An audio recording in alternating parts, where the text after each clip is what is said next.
দেখবো হচ্ছে কিভাবে বড় বড় কোণগুলো উপস্থাপন করা যায়। সাপোজ আমরা নিলাম হচ্ছে 750 ডিগ্রি, এটার অবস্থান কোথায় আছে?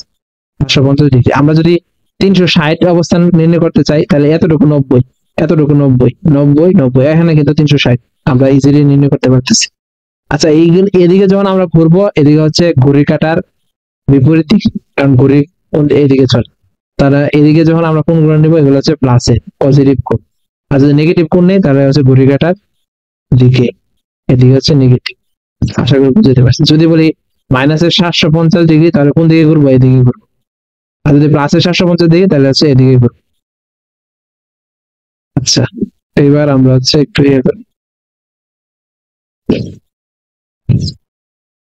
আমরা হচ্ছে এখন 750-এর অবস্থানের কথা নির্ণয় করবো। ফার্স্ট স্টেপ হচ্ছে 750 90 দ্বারা ভাগ করবো। 750 90 দ্বারা ভাগ দিলে কত? 750 ভাগ 90, 90 হচ্ছে 8.33, 8.33। দশমিকের পরে যতগুলো মান আসছে এই মানগুলো আমরা নিব না, যে পূর্ণ সংখ্যা মান আসছে ওইটার সাথে আমরা 90 দ্বারা ভাগ করছি নিলাম না, এবার গুণ করবো। সেকেন্ড স্টেপে হচ্ছে পূর্ণ সংখ্যাটা দিয়ে 90 দ্বারা গুণ করবো। 8 × 90 লিখে দিই, পূর্ণ সংখ্যা দ্বারা গুণ, 9 দ্বারা গুণ, 90 দ্বারা গুণ। 8 এবার 90 সাথে গুণ করলে কত হয়? 720। এবার থার্ড স্টেপে এই যে কাজটা করছি না, এই কাজটা লিখবো। এবার দশমিকের, এবার 720 পাইছি তো, আর প্রথম কত ছিল? 750। এবার 720 750 দ্বারা বিয়োগ করবো।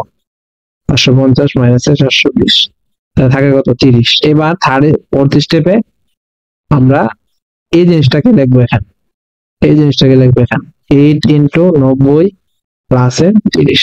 এই যে এইভাবে আমরা যে সাজাই দিছি না, এই সেম জিনিসটাই হচ্ছে 750, কারণ 8 নং 72, তাহলে 720 + 30 মানে হচ্ছে 750। 750 আমরা এইভাবে ভাঙতে পারি। প্রথমে আমরা হচ্ছে 90 দ্বারা ভাগ করবো, কারণ কেন 90 দ্বারা ভাগ করছে? কারণ প্রত্যেকটা চতুর্ভুজের কতটুকু? 90 ডিগ্রি করে। 90 দ্বারা ভাগ করছে। তারপরে হচ্ছে শুধুমাত্র পূর্ণ সংখ্যাটা নিব, দশমিকটা বাদ দিব। পূর্ণ সংখ্যাটা নিয়ে হচ্ছে যত পাই 720 পাইছি, ওইটারে হচ্ছে মেইন যে সংখ্যাটা ছিল ওইটাকে আমরা কি করবো? বিয়োগ করে দিব। 750 - 720, তাহলে থাকবে কত? 30। যে সংখ্যাটা পাবো এই সংখ্যাটা ওই যে সেকেন্ড স্টেপে যতটুকু যেটা পাইছিলাম ওইটার সাথে যোগ করে দিই, তাহলে থাকবে টোটালটা কত হবে? 750। এইবার অবস্থান নিয়ে প্রথমে 8 × 90 না, তাহলে লাঠি কয়বার ঘোরাবো? 8 বার। 1 বার, 2 বার, 3 বার, 4 বার, 5 বার, 6 বার, 7 বার, 8 বার। 8 বার পর্যন্ত এসে থামলাম।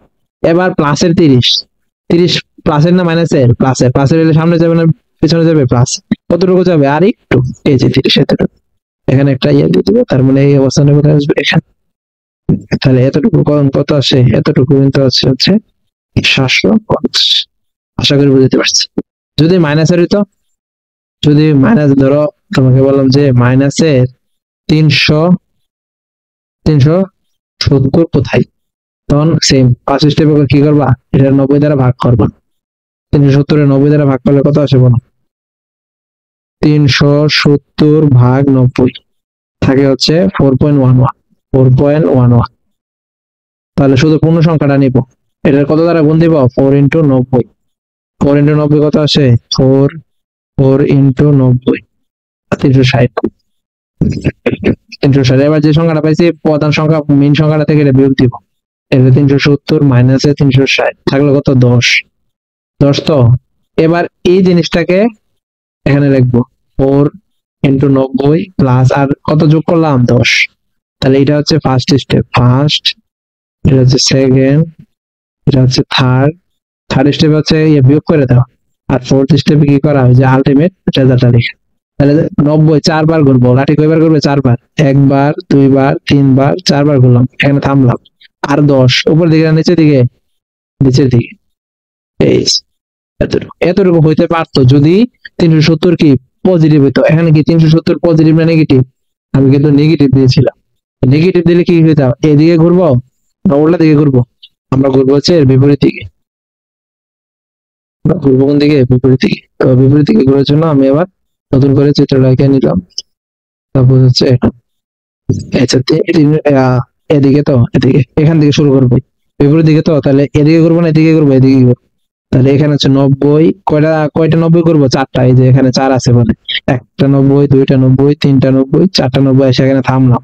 এবার 10 উপর দিকে নিচে দিকে এদিকে দিব, তাহলে 10 এখানে। তাহলে এখানে আমার তাহলে হচ্ছে -300 এখানে আছে। আশা করি বুঝতে পারছি, আশা করি বুঝতে পেরেছ। এবার